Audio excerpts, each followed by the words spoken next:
It is said that Jesus Christ performed over 30 miracles during his life here on earth. One of them was the first miracle he ever did. He was at a wedding in Cana, and he turned water into wine. And I want to tell you today that this wasn't just some magic trick that he did, but it was a demonstration of the power of God. Let's dive into this. In John chapter 2, verses 1 through 11, we read this.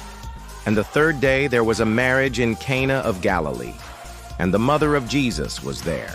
Jesus also was called, and his disciples with him. When they had all drunk freely, Jesus saith unto his mother, Woman, what have I to do with thee? Mine hour is not yet come. His mother said unto the servants, Do whatever he saith unto thee. Now there were 6 water pots of stone set there after the manner of the purification of the Jews, containing each about 2 or 3 firkins of water. Jesus said unto them, Fill the water pots with water. And they filled them up to the brim. And he said unto them, Draw out now and bear unto the master of the feast. And they bare it. When the master of the feast had tasted the water that was made wine, and knew that it was good, he called the bridegroom and said unto him, Every man at the beginning doth set forth his best wine, and when men have well drunk, then he saveth the worst for the day after. But thou hast kept the best wine until now. Jesus said unto him, Woman, what have I to do with thee? Mine hour is not yet come.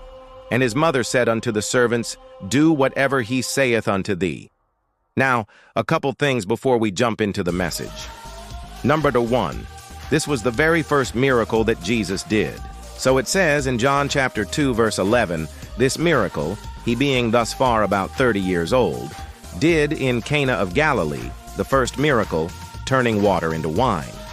And if you're wondering how old Jesus was, I just did a video on why Jesus was probably 33 years old when he died, where I gave you 5 different calculations of Jesus' birth year and everything. So check that out right after this one. Number 2, if you are new here, I would love to invite you to subscribe to the channel. We are almost at 600,000 subscribers. And also, I would love to invite you to follow me on social media. I share videos and pictures and things like that. I'd love to have you over there too. Well, let's jump into the message. I've heard many people say that this was Jesus' first miracle, but it was really more than that. It was the first miracle that Jesus did in public, meaning that he did miracles before this, but this was the first time that he did it in front of people. And this was the first time that his disciples witnessed him doing a miracle.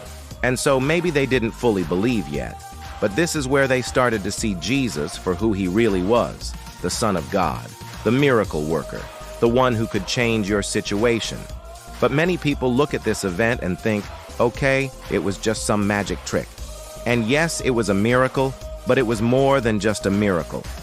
Because if it was just a miracle, then Mary would not have been involved.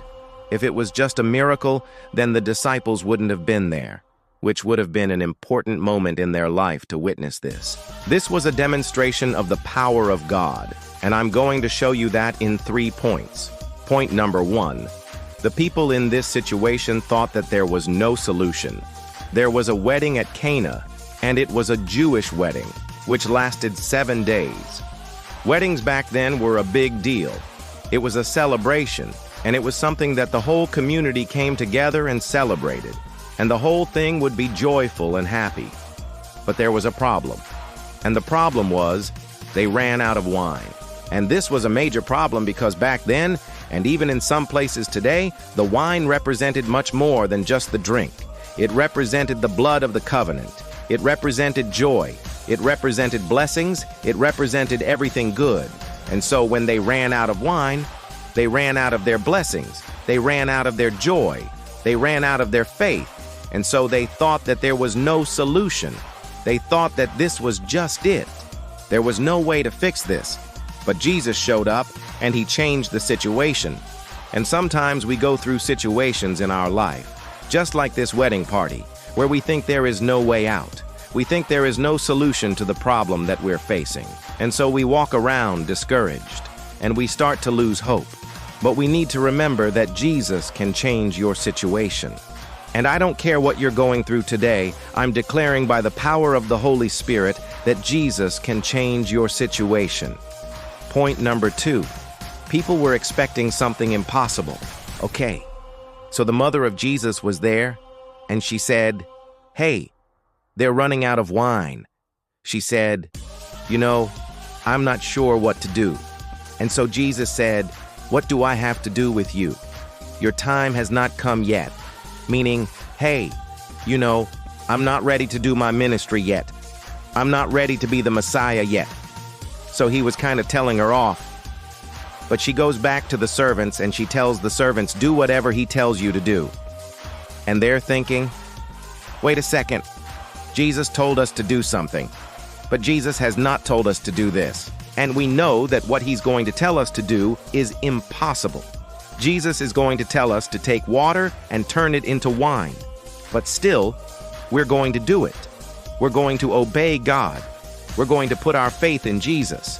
And we're going to trust that somehow, some way, God will make this work.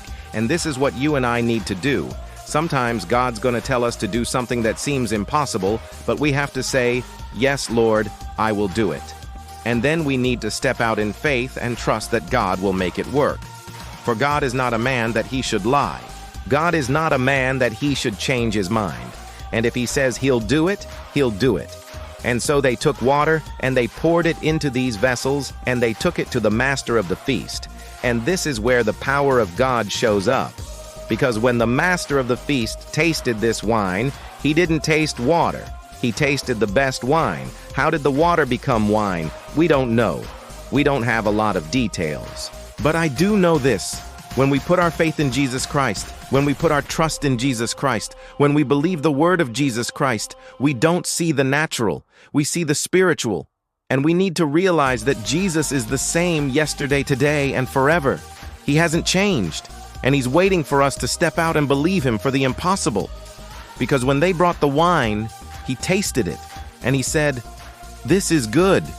But he didn't say, "Oh yeah, this must have been some magic trick." No, he didn't. He saw that this was good. He saw that this was from God. And he called the bridegroom and he said, "Look, man, at the beginning, every man puts forth his best wine, and then when everyone's drunk, then they bring forth their cheap wine. But you kept your best wine until now." And so this miracle was a demonstration of the power of God. And if you put your faith in Jesus Christ, you can experience the power of God in your life. The last point is this. People were transformed by putting their faith in Jesus. So when the master of the feast realized that this wine was good, he called the bride and groom. And he said, "Look, you saved the best wine until last." And this is what happened. Jesus saved the best until last. In other words, Jesus saved the miracle until last. And we need to remember that Jesus saves the best until last. And what is that? That is salvation. That is healing. That is deliverance. That is miracles and wonders and signs and special powers. Jesus saves the best till last. And so we need to put our faith in Jesus and realize that he wants to do miracles in our life. And we're only going to experience those miracles when we put our faith in him. So I ask you today, will you put your faith in Jesus Christ? Will you believe God for a miracle in your life? Because I can tell you that God does miracles today. And if you believe him for it, you will receive it. So if you have not received your miracle, don't stop believing. Don't give up. Don't quit. Keep asking. Keep seeking. Keep knocking. Keep putting your faith in Jesus, because Jesus is waiting to do a miracle in your life. Well, thank you so much for watching this video. I hope that you enjoyed it, and I want to encourage you to subscribe to the channel and also like the video.